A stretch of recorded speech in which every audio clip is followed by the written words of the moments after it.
But first, we turn to the case of the Arctic 30, the group of activists and journalists who were detained following an attempt to board Russia's first offshore oil rig. 5 members of the Arctic 30 are now free on bail in St. Petersburg, Russia, after more than 2 months in detention.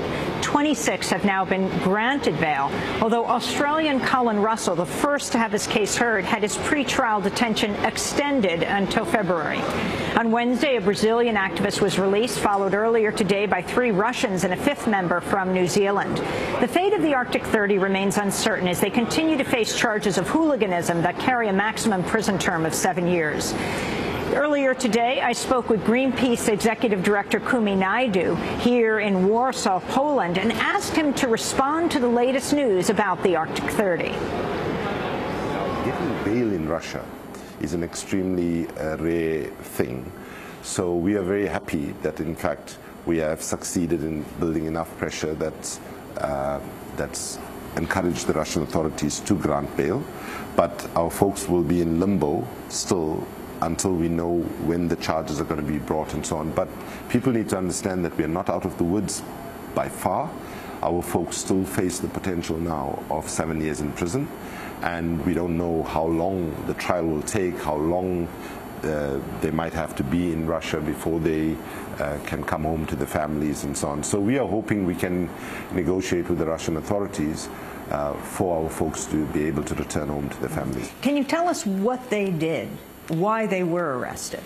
Well, essentially, they did exactly the same protest Greenpeace organized and successfully executed last year. I myself was involved in it. The idea was to draw attention to the fact that this drilling was about to start happening. Bear in mind, most of the Russian people don't know, and most of the people in the world don't know, because it's such a remote part of the world. So the first objective was to raise awareness and to bear witness to what was happening, and the second was to make a strong statement saying that we were opposed to the drilling. What they were trying to do was to get onto the outside of the rig like we did last year. And where was this rig? This is in the Barents Sea, which is in sort of the Russian Arctic Ocean, if you want. It's pretty further to the north of our planet. And just to give you a sense, to get to it from Norway, from Kirkenes, the northern seaside town of Norway, it takes you about close to 5 days of sailing north to get to it. So, you know, we're talking fairly remote.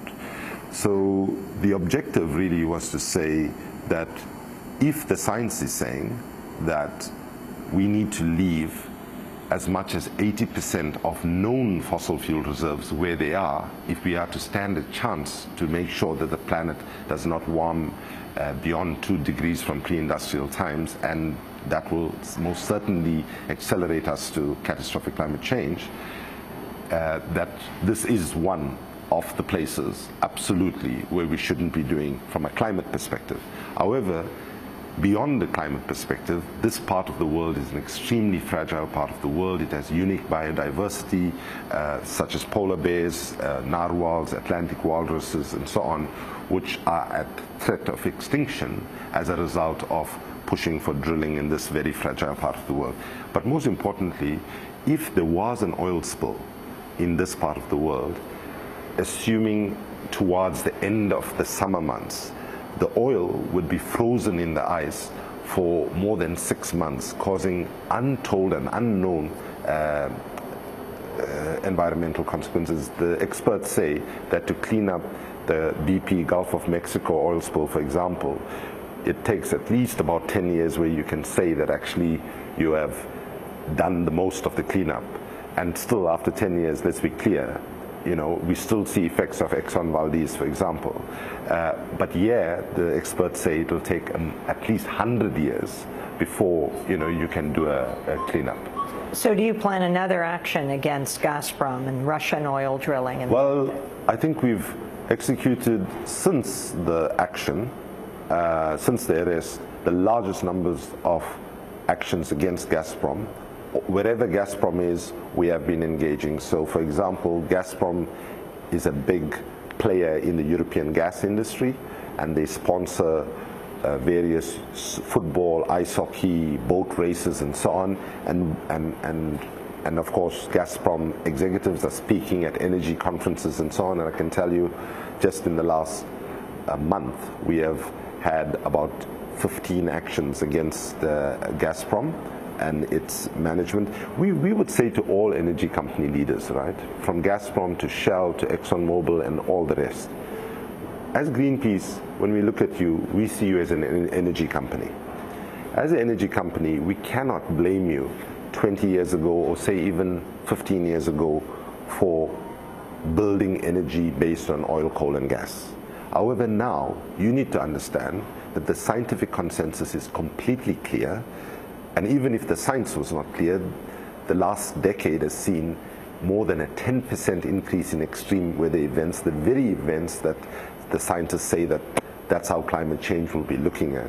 So now you do not have an excuse. The facts are before you, and you need to understand that every cent that you invest in new projects is an investment in the debt of our children and their children and future generations.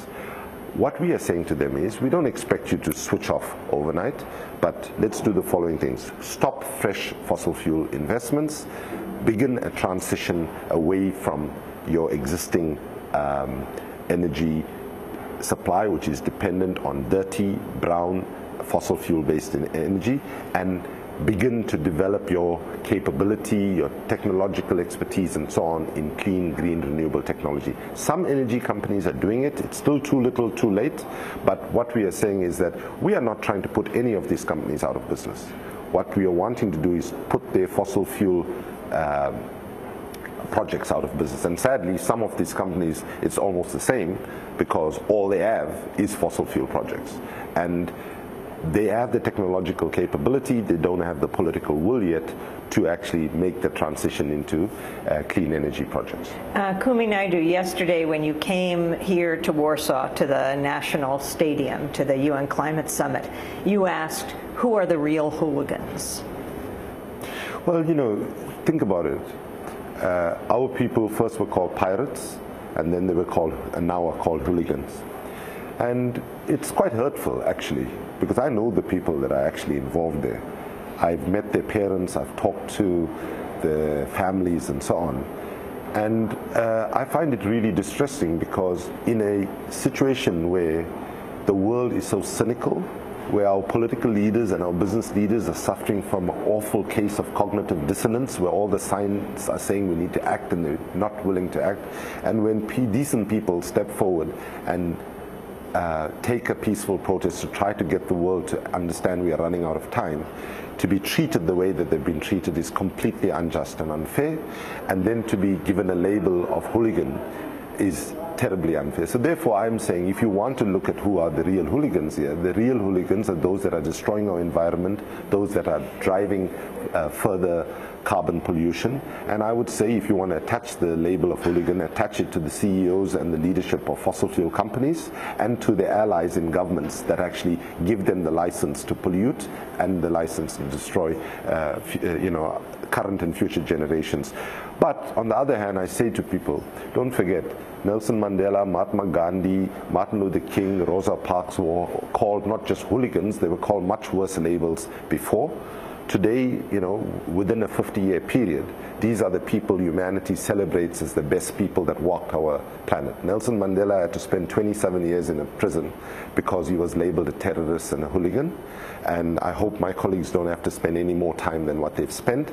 But history, we have no doubt that history will judge that these 30 people stood up for the 7 billion people on the planet, and that what they did was just, fair, and should be considered as heroes. However, the sad truth is, as you and I sit, the power of the corporate media, and bear in mind, for example, Gazprom in Russia is one of the biggest owners of media. Right? So right now in Russia, we are being massacred in the media.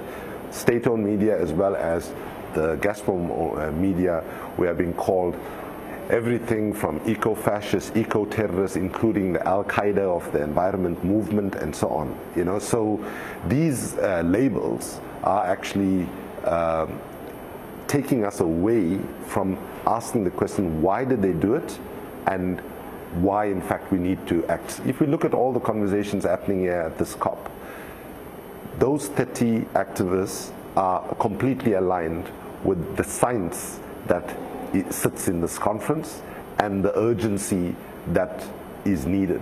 But sadly, the ability for us to get the world to understand that we're running out of time, that every parent, I mean, right now I would say to any person who's a parent or grandparent, you've got to just ask yourself a simple question. Is this going to destroy my children and my grandchildren's future? Are they going to be able to survive on this planet? And that question is increasingly becoming, if we continue the way we are putting it at risk. And therefore, sometimes people say it's too late. There are certain, people who say that it's too late. I don't buy that. I think it's too late for the 10,000 people that lost their lives, in the Philippines last year and this year. It's too late for the people in Darfur, where climate impacts dried up Lake Chad and is taking away land where people can grow food, which contributed to the genocide there.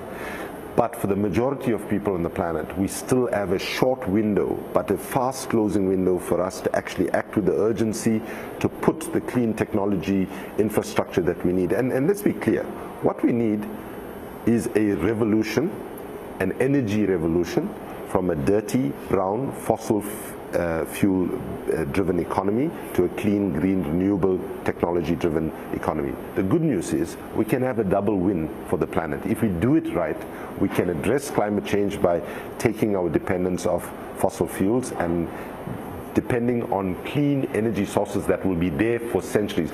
By the way, even if climate change was not a problem, right, we should be making a change anyway, because oil, coal, and gas are all finite resources.